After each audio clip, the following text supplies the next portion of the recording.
미국 수영 국가대표팀 한인 코치가 전직 선수 및 부모의 학대 의혹이 제기되면서 직무 정지됐습니다. 뉴욕시 주택국이 15년 만에 섹션 8 바우처 프로그램의 신규 신청을 다시 받기 시작합니다. 올해 NYPD 경관 수가 30년 만에 최저치로 줄었습니다. 최근 미국 전역의 상하수도 시설이 사이버 공격의 대상이 되면서 심각한 위협에 직면하고 있습니다. 인천국제공항에서 샌프란시스코로 향하던 유나이티드 항공 여객기가 기장과 승무원들이 식중독에 걸려 회항하는 사건이 발생했습니다. 이상은 이 시각 주요 뉴스입니다. 시청자 여러분 안녕하십니까? KBN 뉴스입니다. 미국 수영 국가대표팀 한인 코치가 전직 선수 및 부모의 학대 의혹이 제기되면서 직무 정지됐습니다. 보도에 김태희 기자입니다. 캘리포니아 오렌지 카운티 레지스터가 지난 18일 미국 국가대표 수중발레 수석 코치인 한인 강모 씨에게 선수 학대 관련 진정서가 접수돼 자격이 정지됐다고 보도했습니다. 보도에 따르면 지난 2022년부터 강 코치로부터 훈련받은 전 현직 선수들과 부모들이 스포츠 관련 인권 조사 기구인 세이프 스포츠 센터에 불만 진정서를 접수했습니다. 선수와 부모들은 강 코치가 수중발레 선수들 훈련 과정에서 지속적으로 육체적, 언어적, 감정적 학대를 했다고 주장했습니다. 무리한 훈련 지시를 따라야 했고 일부는 왕따를 당하기도 했다는 주장입니다. 지난 2011년 라미라다 수중발레 팀이었던 미란다 마르퀴즈는 인터뷰에서 그는 우리를 수영장에 들어가게 한 뒤 50야드를 29초 안에 수영하도록 했다며 그럴 수 있는 방법은 나비처럼 날거나 물속에서 숨을 참고 수영해야 하는 방법밖에 없었다고 주장했습니다. 전미올림픽위원회 산하 아티스틱 스위밍 측은 현재 조사 결과를 기다리고 있다고 밝혔습니다. 강 코치는 미국 수영계에서 가장 영향력 있는 코치 중 한 명으로 알려져 있습니다. 강 씨는 지난 2005년부터 세리토스와 롱비치 수중발레 코치로 활동했고 그동안 여러 연령대 수영 국가대표팀 코치도 맡았습니다. KBN 뉴스 김태희입니다. 뉴욕시 주택국이 15년 만에 섹션 8 바우처 프로그램의 신규 신청을 다시 받기 시작합니다. 어제 에릭 애담스 뉴욕시장은 시 주택국이 섹션 8 바우처 신규 접수를 시작하고 닫혀있던 대기자 명단 등록을 다시 오픈할 것이라고 밝혔습니다. 이 프로그램은 저소득층 가정이 민간 시장에서 주택을 렌트할 때 필요한 보조금을 제공하는 연방정부 주도의 주택 렌트 보조 프로그램입니다. 관심 있는 가구는 6월 3일부터 6월 9일까지 뉴욕시 주택국의 섹션 8 바우처 신청 웹사이트를 통해 온라인으로 신청할 수 있습니다. 섹션 8 바우처 수혜자는 가구 소득의 30%를 주택 렌트로 지불하고 나머지는 연방 정부로부터 보조금을 받게 됩니다. 신청 자격은 가구의 총소득이 지역 중위소득의 50% 이하여야 하고 뉴욕시의 경우 1인 가구는 연소득 54,350달러 이하, 4인 가구는 연소득 77,650달러 이하면 신청 가능합니다. 신청 기간이 종료된 후 8월 1일까지 대기자 명단이 완성되며 신청자는 무작위 추첨을 통해 선정됩니다. 선정 결과는 개별적으로 통보되고 신청자는 시 주택국의 셀프 서비스 포털을 통해 신청 상태를 확인할 수 있습니다. 뉴욕시 시니어 서비스에 대한 축소 위기가 심각한 상황입니다. 2024-2025 회계연도 노인국 예산과 관련해 2,800만 달러 삭감이 제한돼 증액을 촉구하는 목소리가 커지고 있습니다. 에릭 애담스 시장이 제안한 2024-2025 회계연도 예산안에 따르면 노인국 예산은 전년 대비 2,800만 달러 삭감돼 뉴욕시의 여러 시니어 센터가 문을 닫고 필수 식사 프로그램까지 축소될 위험이 큰 상태입니다. 이로 인해 뉴욕시의 시니어 인구에 큰 타격이 예상되고 있습니다. 시 관계자에 따르면 뉴욕시에는 현재 65세 이상 주민이 약 180만 명 거주하고 있습니다. 시니어 인구는 뉴욕시 전체 인구의 상당 부분을 차지하며 최근 몇 년간 그 수가 지속적으로 증가해 왔습니다. 지난 17일 열린 뉴욕시 예산 청문회에서는 이러한 삭감이 시니어 서비스 이용자들에게 심각한 영향을 미칠 것이라는 우려가 제기됐고 시의회는 이를 보완하기 위해 노력하고 있습니다. 시의회와 노인 옹호단체들은 시니어 서비스를 지속적으로 제공하기 위해 노인국 예산을 7,820만 달러 증액할 것을 촉구하고 있습니다. 예산 증액안에는 시니어 가정 식사 배달 프로그램, 시니어 센터 운영 예산 복원, 시니어 홈케어 프로그램에 대한 자금 지원이 포함되어 있습니다. 이와 동시에 청소국과 공원국 예산의 복원도 촉구되고 있어 시의회의 결정이 뉴욕시의 여러 공공 서비스에 중요한 영향을 미칠 것으로 보입니다. 뉴욕시경의 인력 부족 문제가 심각해지고 있습니다. 올해 NYPD 경관 수는 최저치로 줄었습니다. 최근 발표된 자료에 따르면 NYPD의 경관 수는 30년 만에 최저치를 기록했습니다. 20일 기준 현재 경관 수는 33,695명으로 뉴욕시 독립예산국에 따르면 지난 1990년의 근무 경관 수 32,451명에 이어 두 번째로 낮습니다. 특히 매달 평균 200명의 경관이 퇴사하고 있고 지난 4월까지 전년 동기 508명과 비교해 큰 폭이 오른 566명이 은퇴했습니다. 연금 자격 기준인 20년 근무를 채우지 않고 은퇴한 경관 257명까지 더하면 올해는 이미 823명의 경관이 은퇴한 것으로 나타났습니다. 이러한 인력 감소는 여러 가지 원인에 기인하는데 열악한 근무 조건과 비교적 낮은 연봉 때문에 다른 지역으로 이직하는 경향이 두드러졌습니다. 또한 지속적인 시위와 증가하는 범죄율로 인해 경관들의 근무 부담이 커지고 있고 이로 인해 경관들 사이에서는 피로가 누적되고 있습니다. NYPD 최대 노조의 패트릭 핸드리 위원장은 경관들이 수개월째 초과 근무 중이며 인력 충원이 시급하다고 강조했습니다. 특히 여름철 범죄 증가가 예상되는 가운데 경관들이 겪는 과중한 업무 부담을 줄이기 위한 적절한 대책 마련이 필요하다고 지적했습니다. NYPD는 이러한 상황에 대응하기 위해 적극적인 인력 충원과 근무 조건 개선이 필요할 것으로 보입니다. 그렇지 않으면 범죄에 대한 효과적인 대응이 어려워질 수 있고 시민의 안전에도 영향을 미칠 수 있다는 우려가 나옵니다. 최근 미국 전역의 상하수도 시설이 사이버 공격의 대상이 되면서 심각한 위협에 직면하고 있습니다. 환경보호청은 이러한 공격들이 더 빈번해지고 있다고 경고했습니다. 환경보호청은 홈페이지에서 지난해 검사된 시설 중 약 70%가 사이버 위협 방지 기준을 충족하지 못했다며 관리 운영업체 및 책임자들에게 즉각적인 대안 마련과 조처를 촉구하는 내용의 강제 집행 경보를 발표했습니다. 환경보호청에 따르면 일부 상하수도 시스템에서는 초기 암호를 변경하지 않거나 퇴사한 직원의 시스템 접근을 차단하지 않는 등 미흡한 보안 수준을 노출했습니다. 이는 미국 시민의 생활에 필수적인 물 공급에 심각한 차질을 불러올 수 있습니다. 사이버 공격자들이 노후화된 보안 시스템을 이용해 정수 처리를 중단시키거나 펌프와 밸브를 손상시키고 화학 물질 등을 투입하도록 할 수 있기 때문입니다.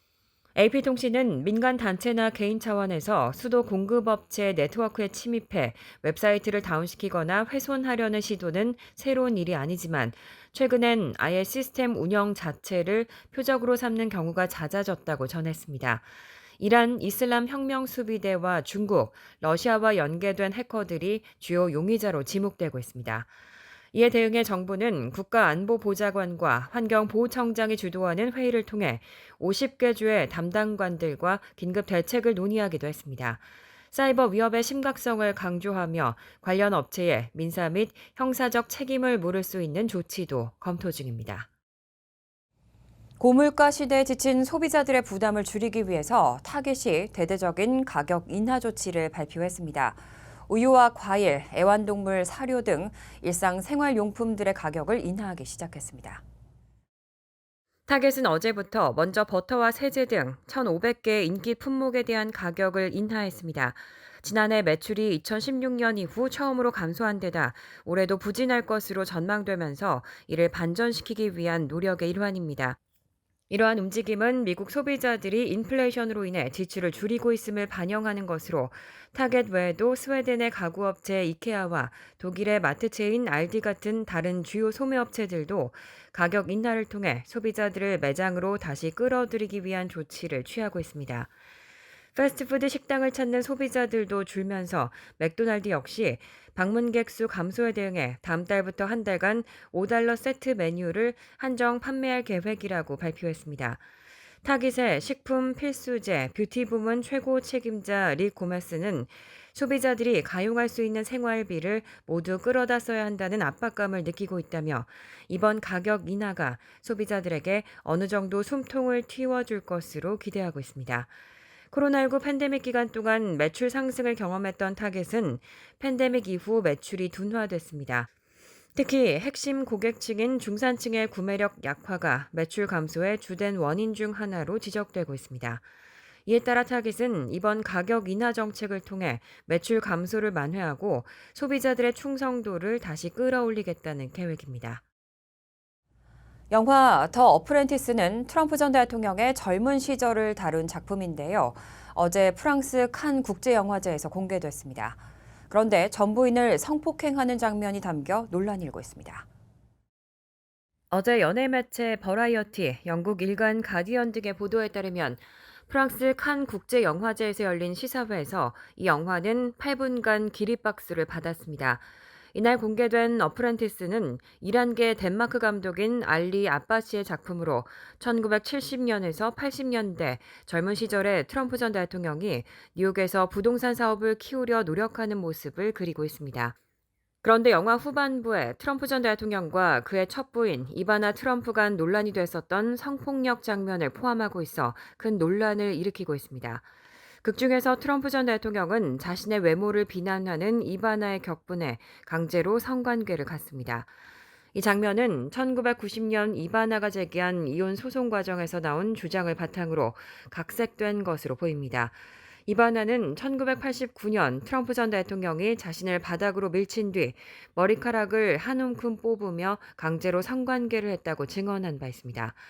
트럼프 전 대통령은 당시 사건에 대한 이바나 측의 주장을 분명한 거짓이라고 주장한 바 있습니다.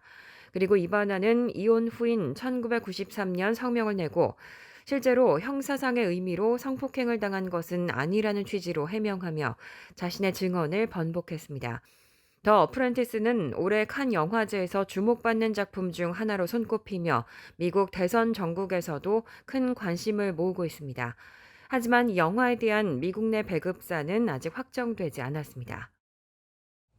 인천국제공항에서 샌프란시스코로 향하던 유나이티드 항공 여객기가 기장과 승무원들이 식중독에 걸려 회항하는 사건이 발생했습니다. 이 여객기는 지난 19일 오전 11시 30분에 인천공항을 출발했고 샌프란시스코에 도착 예정이었습니다. 하지만 일본 동북쪽 센다이 부근에서 식중독 증상을 호소하는 승무원들로 인해 오후 1시 48분에 회항을 결정했습니다. 여객기 탑승객이 소셜미디어에 올린 영상에는 승무원이 기내 방송으로 비행기가 인천으로 회항했다며 승무원들과 조종사들이 음식을 먹고 아파 다른 방법이 없었다고 안내하는 모습이 담겼습니다. 이어 승무원은 탑승구 도착 후 지상 직원이 승객들을 도와드리겠다며 죄송하다고 덧붙였습니다. 공식적인 회항 사유는 기타 사항으로 기재된 것으로 알려졌습니다. 항공업계에 따르면 식중독 문제로 회항하는 경우 기타 사항으로 기재하는 것으로 전해졌습니다. 하지만 현재 식중독의 원인이 기내식인지 외부 음식인지는 아직 밝혀지지 않았습니다. 해당 항공기는 다음 날인 20일 오후 12시 5분께 재출발해 샌프란시스코에 도착했습니다. 간추린 소식입니다. 어제 예일대학교 올드 캠퍼스에서 열린 제323회 학위 수여식에서 행사 시작과 함께 객석 맨 앞자리에 앉아있던 최소 150명의 학생들이 일제히 일어나 행사장을 빠져나왔습니다.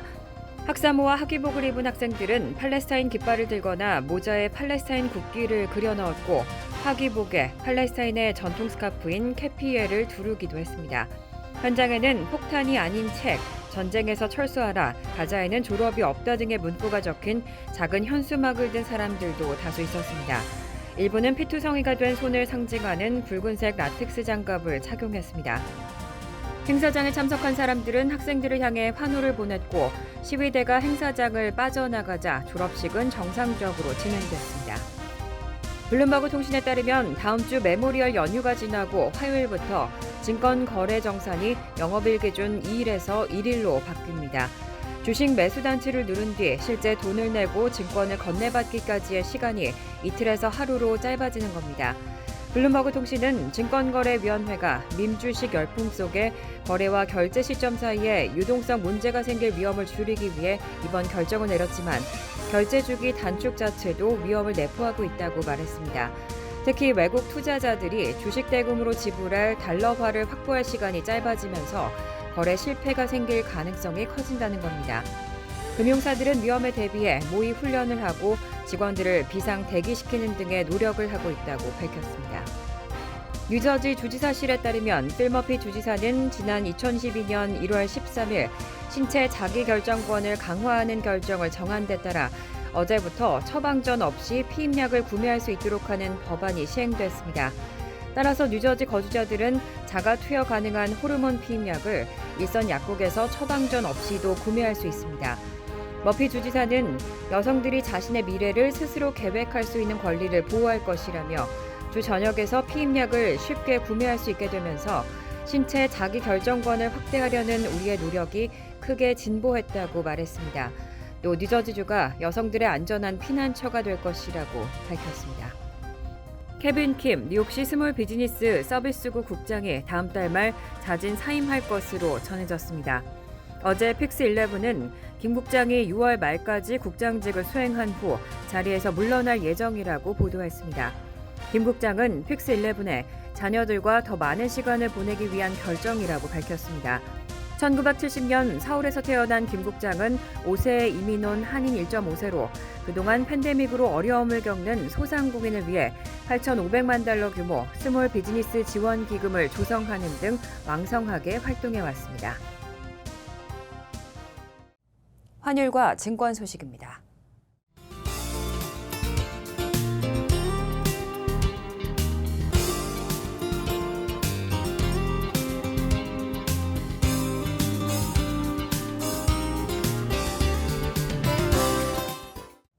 이어서 날씨입니다. 수요일은 화창하겠습니다. 낮 최고 기온은 78도, 섭씨 26도, 밤 최저 기온은 68도, 섭씨 20도로 예상됩니다. 목요일은 부분적으로 화창한 가운데 때로는 천둥 번개를 동반한 소나기 내릴 가능성이 있습니다. 금요일은 오전 한때 적지만 소나기 내릴 가능성이 있습니다. 이상으로 KBN 뉴스를 마칩니다. KBN과 함께 즐거운 저녁 되시기 바랍니다. 미 동부 최대 한인 방송 KBN이 제작하는 KBN 뉴스는 웹사이트 mykbn.com 그리고 유튜브와 페이스북에서 다시 보실 수 있습니다. 좋아요, 구독, 알림 설정은 뉴스 제작에 큰 도움이 됩니다.